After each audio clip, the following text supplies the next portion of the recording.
Oseas, capítulo 2. Nos dicen las Escrituras: Decid a vuestros hermanos Ami y a vuestras hermanas Ruama. Contended con vuestra madre, contended, porque ella no es mi mujer, ni yo su marido. Aparte pues sus fornicaciones de su rostro y sus adulterios de entre sus pechos. No sea que yo la despoje y desnude, la ponga como en el día en que nació, la haga como un desierto, la deje como tierra seca, y la mate de sed. Ni tendré misericordia de sus hijos, porque son hijos de prostitución. Porque su madre se prostituyó, la que los dio a luz se deshonró, porque dijo: iré tras mis amantes que me dan mi pan y mi agua, mi lana y mi lino, mi aceite y mi bebida. Por tanto, he aquí yo rodearé de espinos su camino, y la cercaré con seto, y no hallará sus caminos. Seguirá a sus amantes, y no los alcanzará, los buscará, y no los hallará. Entonces dirá: iré, y me volveré a mi primer marido, porque mejor me iba entonces que ahora. Y ella no reconoció que yo le daba el trigo, el vino y el aceite, y que le multipliqué la plata y el oro que ofrecían a Baal. Por tanto, yo volveré a tomar mi trigo a su tiempo, y mi vino a su sazón, y quitaré mi lana y mi lino que había dado para cubrir su desnudez. Y ahora descubriré yo su locura delante de los ojos de sus amantes, y nadie la librará de mi mano. Haré cesar todo su gozo, sus fiestas, sus nuevas lunas y sus días de reposo, y todas sus festividades. Y haré talar sus vides y sus higueras, de las cuales dijo: mi salario son salario que me han dado mis amantes. Y las reduciré a un matorral, y las comerán las bestias del campo. Y la castigaré por los días que incensaba a los Baales, y se adornaba de sus zarcillos y de sus joyeles, y se iba tras sus amantes, y se olvidaba de mí, dice Jehová. Pero he aquí, yo la traeré, y la llevaré al desierto, y hablaré a su corazón. Y le daré sus viñas desde allí, y el valle de Acor por puerta de esperanza. Y allí cantará como en los tiempos de su juventud, y como en el día de su subida de la tierra de Egipto. En aquel tiempo, dice Jehová, me llamarás Ishi, y nunca más me llamarás Baali, porque quitaré de su boca los nombres de los Baales, y nunca más se mencionarán sus nombres.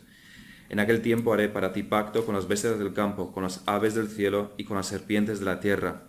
Y quitaré de la tierra arco y espada y guerra, y te haré dormir segura.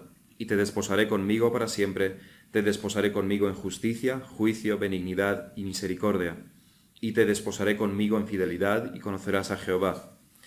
En aquel tiempo responderé, dice Jehová, yo responderé a los cielos, y ellos responderán a la tierra. Y la tierra responderá al trigo, al vino y al aceite, y ellos responderán a Jezreel. Y la sembraré para mí en la tierra, y tendré misericordia de lo Ruama, y diré a lo Ami, tú eres pueblo mío, y él dirá: Dios mío. Estábamos estudiando los profetas menores, y hemos empezado por el primero de los profetas menores, que es Oseas. Una introducción, una breve introducción para los que no han estado aquí desde el inicio de la serie. Oseas es uno de los profetas menores, vivió en el siglo VIII, a principios del siglo VIII, y su ministerio duró aproximadamente 50 o 60 años. Es uno de los profetas menores, no porque sea menos importante, sino porque sus escritos son cortos comparados con los de Isaías, Ezequiel y Jeremías. Por eso es un profeta menor. Y veíamos una característica de este profeta Oseas, algo muy especial. En el primer capítulo de Oseas se nos presenta al profeta como un profeta más del Señor, que obedece las órdenes del Señor, los mandatos del Señor, pero que sin embargo tiene una tarea especial que llevar a cabo. Y es que él no solamente va a predicar, no solamente va a profetizar sobre el pueblo de Israel y sobre todos sus pecados, sino que también lo va a escenificar en su propio matrimonio. Así que Dios es aquel que le manda casarse con una prostituta, con una fornicaria, con una adúltera. O sea, se casa con esta mujer y, como decíamos, tiene 3 hijos con ella. El primero de ellos, Jezreel, el segundo, Lo Ruama, y el tercero, Lo Ami. Decíamos que no estamos seguros de si Lo Ruama y Lo Ami son verdaderamente sus hijos o son, como se nos dice en repetidas ocasiones, hijos de prostitución, en realidad, y serían hijos bastardos. Jezreel, decíamos además que es Dios mismo quien pone los nombres a sus hijos. Jezreel viene por el castigo que vendrá sobre Israel, por la sangre vertida, inútilmente decíamos, por Jehú. Había vertido muchísima sangre, y no al fin y al cabo para reformar la adoración, sino que siguió con la idolatría. Y se nos dice, cuando nace Jezreel, se nos dice Jehová, y haré cesar el reino de la casa de Israel. Y veíamos cómo esto también es una realidad. Dentro de no muchos años, el reino de Israel cesará y no habrá más reyes en Israel. La segunda de las hijas, el segundo de sus hijos es una hija, lo Ruama, y significa no me compadeceré más de la casa de Israel. Dice, no me compadeceré más de la casa de Israel, sino que la quitaré del todo. Esa es otra de las advertencias que viene sobre Israel. Sin embargo, tiene también un mensaje para Judá, y de Judá sí tendrá misericordia. De Israel no, pero de Judá sí. Y esto lo estudiamos en el sermón pasado. El tercero de sus hijos es Loami, que significa no pueblo, no sois mi pueblo. Concretamente dice, vosotros no sois mi pueblo, ni yo seré vuestro Dios. Y esta, decíamos, es una de las revelaciones más importantes en la historia de la redención. Porque se nos dice que no el pueblo que desciende físicamente de Abraham es el pueblo de Dios. No aquellos que son circuncidados son el pueblo de Dios, sino aquellos que son hijos espirituales de Abraham por la fe. Pablo recoge esa profecía de Oseas en su capítulo 9 de Romanos, donde además empieza ahí a hablar sobre el verdadero pueblo de Dios. Y en el lugar en donde les fue dicho, vosotros no sois pueblo mío, les será dicho, sois hijos del Dios viviente. Así que aquí, en este capítulo de Oseas, explícitamente se desestima a Israel como pueblo de Dios. Y aquí representando además a todos los descendientes de Abraham. Recordamos que aquí Israel significa las 10 tribus del norte, Judá son las 2 tribus del sur, Judá y Benjamín. Y aquí se está refiriendo a Israel, a las 10 tribus del norte. Pero también lo podemos tomar como una representación de todo Israel, de todo lo que fue Israel, de todos los descendientes de Jacob, que fue nombrado Israel. Se desestima a este pueblo físico. Y explícitamente aquí se elige a otro pueblo, no físico, sino espiritual, de entre todas las naciones. Esto es lo que nos interpreta Pablo en Romanos 9. Esta desestimación de Israel y esta elección de otro pueblo espiritual, por supuesto, forma parte del plan de Dios desde antes de la fundación del mundo. No es algo que a Dios se le ocurrió en ese momento, por supuesto, sino que forma parte del plan desde antes de la fundación del mundo. A partir de aquí, en Oseas, se habla de Israel a veces refiriéndose al pueblo físico, en otras ocasiones al Israel espiritual. Porque la sentencia ha sido clara, el pueblo de Israel será destruido para siempre y Dios tiene a otro pueblo elegido, pero veremos cómo se sigue refiriendo a Israel. Y podemos dividir el texto que hemos leído en 3 partes. La primera de las partes habla sobre el desagradecimiento de Israel al irse tras ídolos, a pesar de que es Dios quien le da todas las bendiciones materiales. La segunda parte nos relata cómo Dios va a tratar este desagradecimiento y estos pecados de Israel. En tercer lugar, se nos habla de una restauración perfecta de Israel, donde solo tendrán un Dios, al Dios verdadero, para siempre. Y esta restauración perfecta de Israel, por supuesto, es el Israel espiritual. El capítulo 2 comienza con una nota positiva. Decidan vuestros hermanos Ami y a vuestras hermanas Ruama, es decir, decid a vuestras hermanas compadecida y pueblo mío. Posiblemente este versículo encaje mejor al final del capítulo 1, en realidad, donde también se habla sobre el día grande de Jezreel, la nota positiva. Esta, decimos, no es una corrección de lo que dice antes. Israel, el juicio de Dios sobre Israel es firme. Israel será desechado. Esto que se nos cuenta aquí, que se nos dice aquí, no cambia esa realidad. Aquí está hablando sobre el Israel espiritual, del cual terminó hablando en el capítulo 1. Por eso la separación quizás sea mejor poniendo este versículo a finales del capítulo 1. En este segundo capítulo se ofrece una visión más amplia del pecado de Israel, retratado, por supuesto, en la vida de Gomer, la esposa de Oseas. Su pecado es el de la fornicación, aparte pues sus fornicaciones de su rostro y sus adulterios de entre sus pechos, porque su madre se prostituyó, la que los dio a luz se deshonró.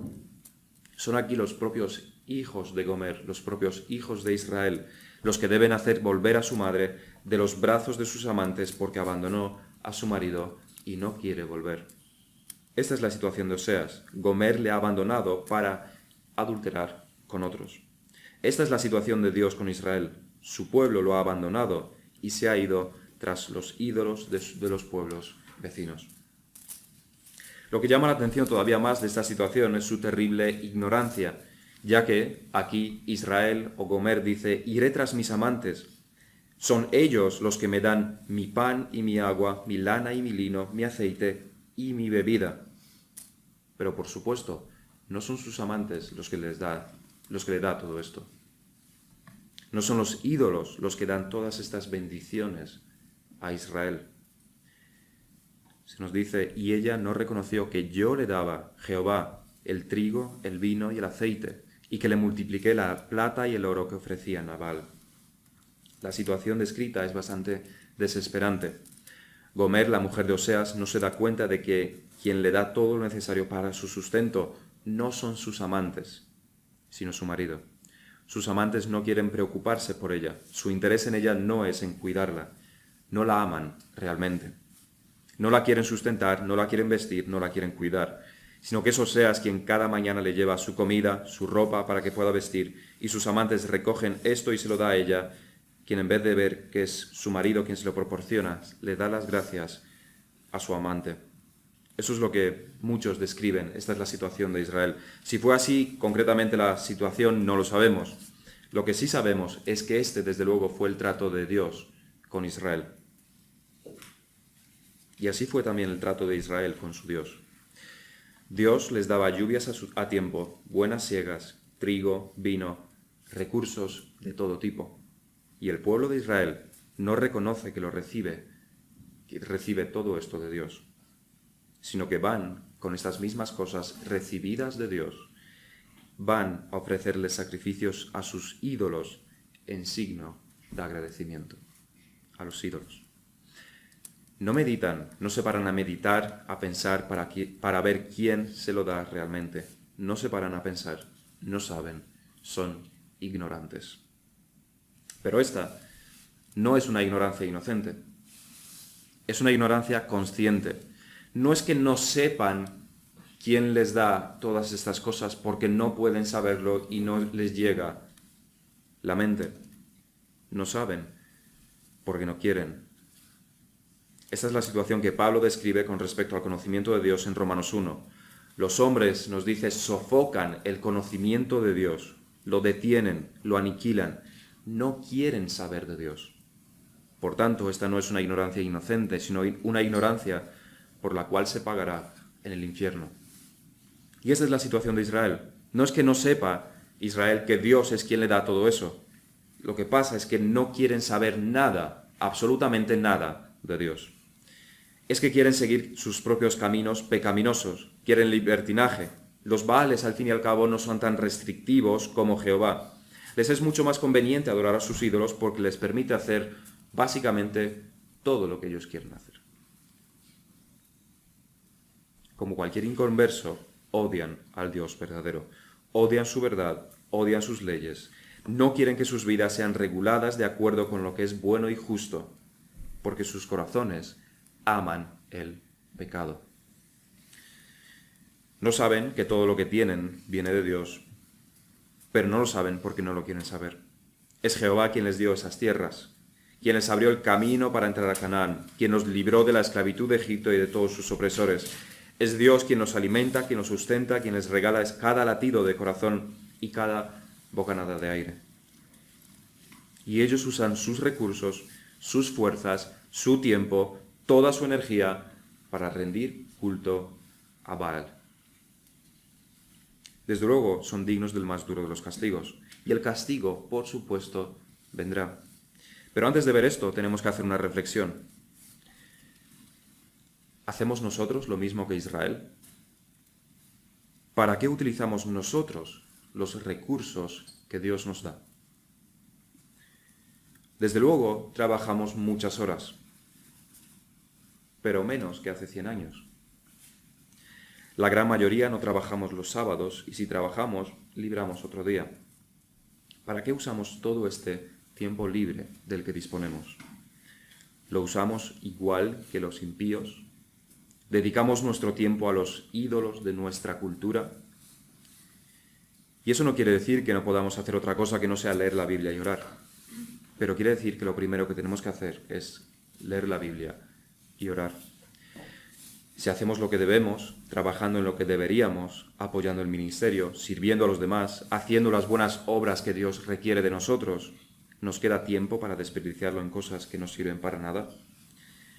¿Qué hacemos con nuestro tiempo? Este gran recurso que tenemos, ¿qué hacemos con nuestro tiempo? ¿Lo gastamos egoístamente en nosotros mismos? ¿O lo usamos para ser útiles a los demás, sirviendo a Dios? ¿Qué hacemos con nuestros recursos? Podemos decir lo mismo de nuestros recursos económicos. ¿Quién te da tu sueldo a fin de mes? Tu empleador es solo un intermediario. Es Dios quien te da todo lo que tienes. Y rehúsas, por ejemplo, dar el diezmo porque te parece demasiado, un 10%. La situación es como si yo te diera 100 euros y te dijese que me tienes que devolver 10. Y me dices que te parece demasiado el devolverme 10. Si los 100 son míos, ¿te parece demasiado un 10% de algo que yo mismo te estoy regalando? Pero esa es nuestra egoísta manera de pensar. Para los jóvenes podemos extrapolar esto en relación con nuestros padres.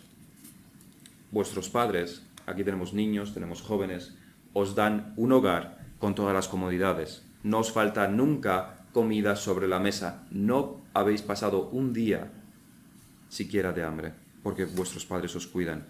Tenéis todo a vuestra disposición, vuestros padres trabajan y en gran parte sois vosotros los beneficiarios. ¿Cuál es vuestra respuesta a todo lo que se os ofrece? ¿Cuál es tu respuesta al trabajo de tu padre y al cuidado de tu madre?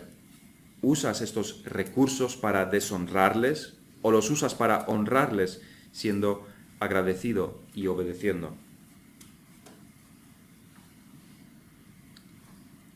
¿Eres un orgullo para tus padres o una vergüenza para ellos? ¿Para qué usas todas las bendiciones que Dios te da, que tus padres te dan? Israel lo usó para deshonrar a Dios y recibirán un castigo bastante oportuno. Este pecado de rebelión y este rechazo directo a Dios, este desagradecimiento, tiene unas consecuencias. Dios los ha bendecido, les ha dado todo lo que necesitaban para tener una vida tranquila, pero ellos siguieron pecando y pecando con sus ídolos. Por lo tanto, Dios tomará medidas. Dios es justo y los pecados deben ser castigados. Los pecados van a ser castigados.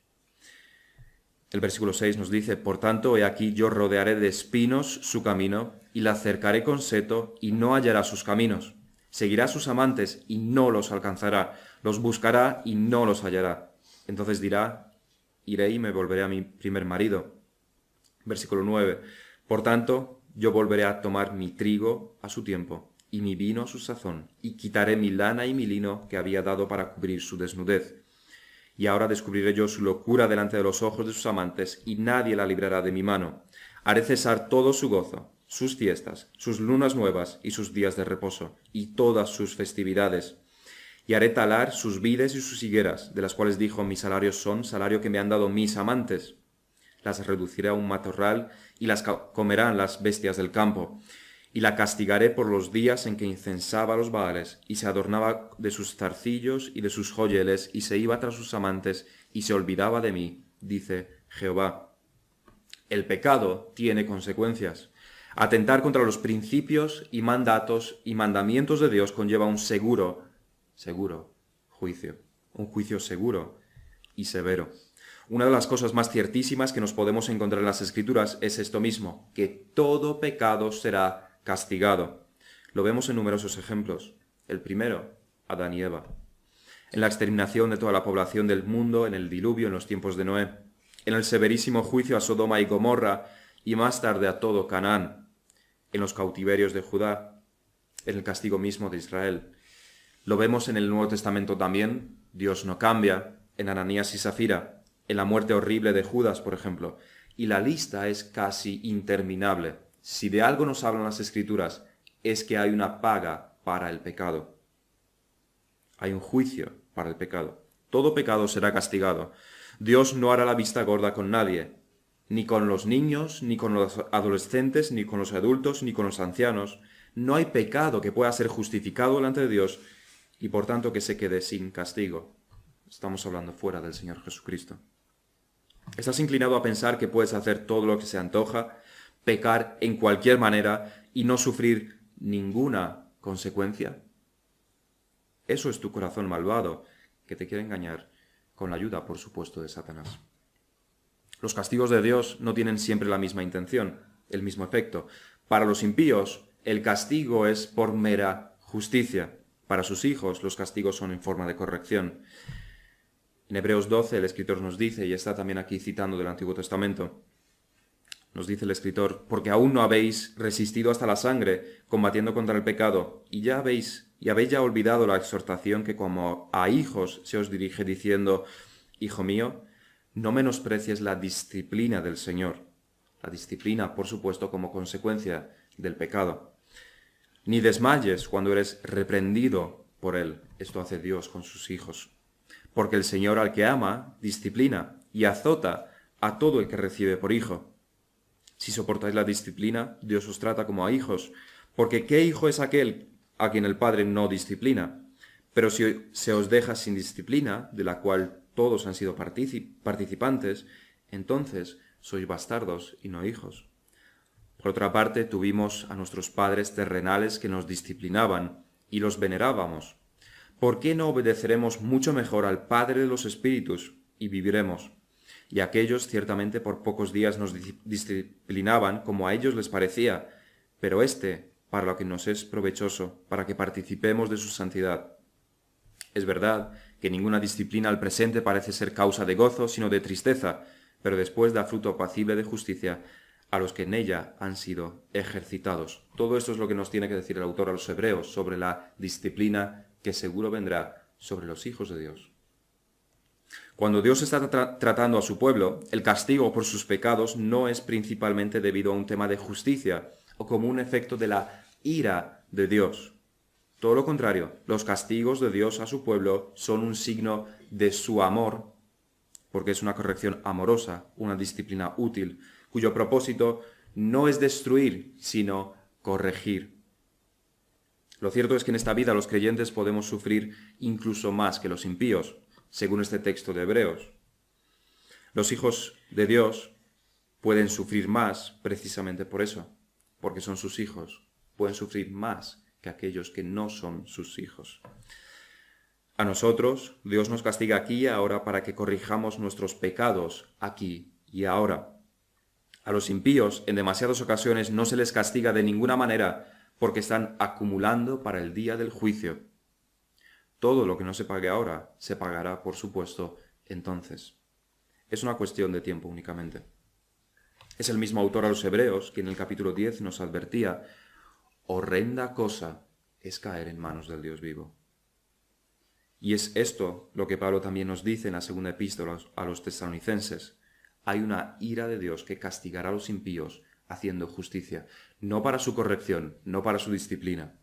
Nos dice Pablo, porque es justo delante de Dios pagar con tribulación a los que os atribulan, y a vosotros que sois atribulados, daros reposo con nosotros cuando se manifieste el Señor desde el cielo con los ángeles de su poder. Los cristianos que han sufrido aquí en la tierra tendrán reposo. Los que no son creyentes, los que no son hijos de Dios, el Señor Jesús se les aparecerá con los ángeles de su poder en llama de fuego para dar retribución a los que no conocieron a Dios ni obedecen al Evangelio de nuestro Señor Jesucristo, los cuales sufrirán pena de eterna perdición, excluidos de la presencia del Señor y de la gloria de su poder. Ese es el destino de aquellos que no obedecen al Evangelio. El castigo es ciertísimo. Los pecados de los impíos o se pagan ahora o de seguro se pagarán en el día del juicio, y será el Señor mismo quien ejecute este terrible castigo. A sus hijos Dios los disciplina ahora. Dios castiga a sus hijos aquí y ahora, y el castigo es en forma de sufrimiento, de una pausa, de una retención de sus bendiciones, como es la enfermedad. nos dice en Oseas, haré cesar todo su gozo, sus fiestas, sus nuevas lunas y sus días de reposo y todas sus festividades. Los métodos que Dios utiliza son muchos: problemas económicos, de salud, problemas en el trabajo, problemas familiares. Y debemos, por supuesto, distinguir. Algunas cosas son pruebas que nos vienen para fortalecer nuestra fe. Otras cosas son castigos. Pero de lo que podemos estar seguros es que no todos son pruebas. Podemos estar seguros de que no todos nuestros problemas se deben a pruebas. En una proporción más o menos grande, hay castigos por nuestros pecados, castigos que deben hacer que nos arrepintamos. Pero no todo son pruebas. Es una excusa que ponemos muchas veces. Esto que me viene es una prueba del Señor como todo lo demás. En ocasiones, más o menos ocasiones, son también castigos por nuestros pecados, disciplina del Señor por pecados concretos nuestros de los que nos debemos arrepentir. Así que debemos meditar en esto. Nuestra situación actual se debe a una disciplina de Dios. Si estás pasando por problemas, por sufrimientos, en tu trabajo, en tu familia, ¿se debe a una disciplina de Dios? Debes pensarlo seriamente. ¿Cuáles cosas, ahora mirando en el pasado, cuáles cosas que nos han ocurrido, sufrimientos, enfermedades, esta clase de cosas, cuáles han sido disciplinas del Señor? ¿Podemos identificar alguna disciplina del Señor? Porque de seguro no todo en nuestras vidas han sido pruebas, pero nosotros debemos pensar, debemos meditar, debemos saber cuáles son pruebas y cuáles son juicios que Dios nos trae para que nos arrepintamos. Igual que debemos meditar en quién es la fuente de nuestras bendiciones, debemos también meditar en la fuente de nuestros sufrimientos y aflicciones. La última parte de este segundo capítulo de Oseas se centra en la consecuencia de esta disciplina que Dios traerá sobre Israel, el efecto que esta disciplina tendrá sobre su pueblo. De nuevo aquí recordemos que se habla sobre dos pueblos diferentes. Uno es el pueblo físico de Israel, otro es el pueblo espiritual, el Israel espiritual. En el capítulo 1 se nos dijo que Dios abandonaría completamente a Israel. Y ciertamente ocurrió en la historia. Israel fue destruido. No hubo restauración. Para el pueblo físico de Israel se hará justicia, no disciplina, sino mera justicia. No con el fin de corregirlos, sino de destruirlos, que es lo que decimos finalmente ocurrió, y no mucho después de las profecías de Oseas. Pero incluso dentro de este pueblo físico de Israel, de los circuncidados, hay un pueblo también espiritual. Oseas, por ejemplo, es un israelita, es descendiente físico de Abraham, circuncidado, del linaje de Abraham, Isaac, Jacob, pero a la vez es también un hijo verdadero de Dios. Y como él, otros muchos. Por tanto, estos severos juicios que Dios traerá sobre su pueblo físico, sobre el pueblo físico de Israel, son para destruirlo y quitarlo para siempre, pero al mismo tiempo será una disciplina para que los verdaderos hijos de Dios se vuelvan a él, dentro de este pueblo físico de Israel y dentro también de las naciones. Nosotros tenemos ahora el libro de Oseas y lo podemos estudiar. Somos de las naciones, del pueblo de Dios espiritual. Aquí se habla sobre el pueblo espiritual. Y Dios no abandona a su pueblo. Sus hijos pecan y podemos pecar de maneras muy graves. Lo podemos ver en la vida de David. Fue un hijo verdadero de Dios, pero pecó gravemente. Pero Dios no abandonará a los que verdaderamente son sus hijos. La pregunta es, por supuesto, ¿eres tú un hijo de Dios? ¿En qué se evidencia esto? ¿En qué te basas para decir que eres un verdadero hijo de Dios? El versículo 14 nos dice Dios, pero he aquí, yo la traeré y la llevaré al desierto, es decir, por supuesto al sufrimiento, y hablaré a su corazón. El desierto, estéril, no poblado, calor sofocante y sol abrasante. La llevará al desierto, al sufrimiento, y allí Dios será donde lidie con nosotros. En medio de la aflicción recapacitaremos. veremos nuestros pecados y el verdadero pueblo de Dios se arrepentirá de sus pecados. Y Dios volverá a mostrarnos su favor, porque en Jesucristo Él siempre nos perdona cuando nos arrepentimos. Y aquí viene la promesa, versículo 15. Y le daré, esto es después de hablar a su corazón en el desierto, y le daré sus viñas desde allí, y el valle de Acor por puerta de esperanza, y allí cantará como en los tiempos de su juventud, como en el día de su subida de la tierra de Egipto. En estos versículos siguientes se nos describe este nuevo pacto. Es un nuevo pacto. Cómo la situación después de esta restauración, de hecho, será diferente a la primera. Será una relación con Dios mejor. En aquel tiempo, dice Jehová, me llamarás Ishi, es decir, mi marido, y nunca más me llamarás Baali, Señor, porque quitaré de su boca los nombres de los Baales, y nunca más se mencionarán sus nombres. Este es el nuevo pacto. Dios no es solamente un Dios entre muchos, sino nuestro Dios, es nuestro Padre. Jesucristo es el esposo amado de la Iglesia, que somos nosotros. En el matrimonio de Oseas, él no será simplemente el que legalmente está casado con Gomer.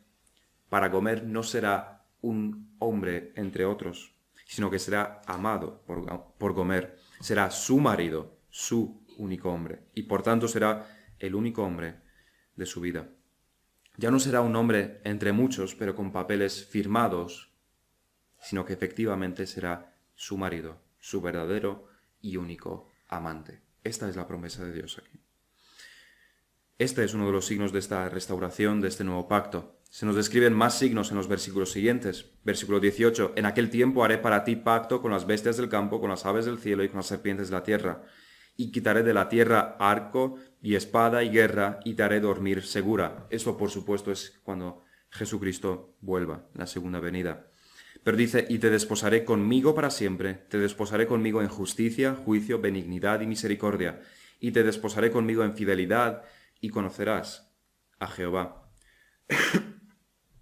Aquí se mezclan, por supuesto, los efectos del nuevo pacto con los efectos de la salvación final, cuando estemos en gloria y libres de todo pecado.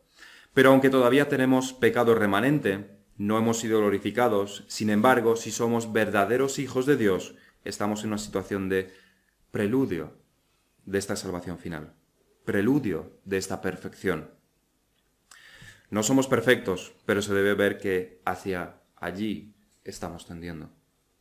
No somos perfectamente santos, pero se debe evidenciar que estamos en el camino de la santificación. No somos perfectamente justos, no somos perfectamente obedientes, no tenemos un amor perfecto, aún tenemos inclinación al pecado. Pero, y este es un gran pero, en nuestras vidas se debe evidenciar la justicia, se debe evidenciar que estamos en el camino de la obediencia, se debe evidenciar nuestro amor con hechos y con sacrificio, se debe evidenciar que estamos luchando y sometiendo al pecado.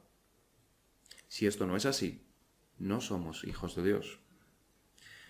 Y de nuevo esto nos debe llevar a la meditación. Dios promete aquí que en el nuevo pacto se desposará con su pueblo en fidelidad, fidelidad a Él, fidelidad a sus mandamientos, a sus mandatos, a los principios de las Escrituras, en santidad y justicia, fe y arrepentimiento. Y lo que nos debemos preguntar y meditar es, ¿tenemos nosotros esos signos de la salvación? ¿Tienes tú esos signos de la salvación? ¿Tienes esas evidencias de la salvación? ¿En qué se muestra tu arrepentimiento? O quizás lo que se demuestra en tu vida es más bien todo lo contrario. Quizás tu vida esté mostrando un desagradecimiento insolente hacia Dios. Quizás la respuesta a sus bendiciones sea pecado y desobediencia en tu vida. Quizás estés haciendo de la gracia de Dios una excusa para pecar más. ¿Cuál es tu respuesta a aquel que te lo da todo, que te da todo su cuidado y todas sus bendiciones? ¿Es obediencia o es desobediencia? Y eso para los niños y adolescentes que aún estáis en casa de vuestros padres. ¿Qué reciben vuestros padres de vosotros en señal de agradecimiento por todo lo que os da? ¿Obediencia ¿reciben obediencia de vosotros o recibe vergüenza? Eso marca también en qué camino estamos, si estamos en los caminos de Dios o en el camino al infierno. El quinto mandamiento aplica desde el niño más pequeño: honra a tu padre y a tu madre. Obedece a tus padres. Pero lo mismo lo podemos aplicar también al cuidado pastoral. Si nuestro pastor se preocupa por nosotros, si cuida nuestras almas, si invierte una gran cantidad de tiempo en guiarnos, ¿cuál es nuestra respuesta a su cuidado? ¿Es agradecimiento o es todo lo contrario? Y a la mínima nos enfadamos y, como nos dice muchas veces, le pegamos una patada en la espinilla. ¿Cuál es nuestra respuesta a todas estas bendiciones de Dios? En todas estas cosas es el Espíritu del Señor quien nos debe guiar en la meditación. Es el único que nos puede convencer de nuestro pecado y llevar al arrepentimiento para recibir el perdón. Que Dios nos ayude a esto. Vamos a terminar en oración.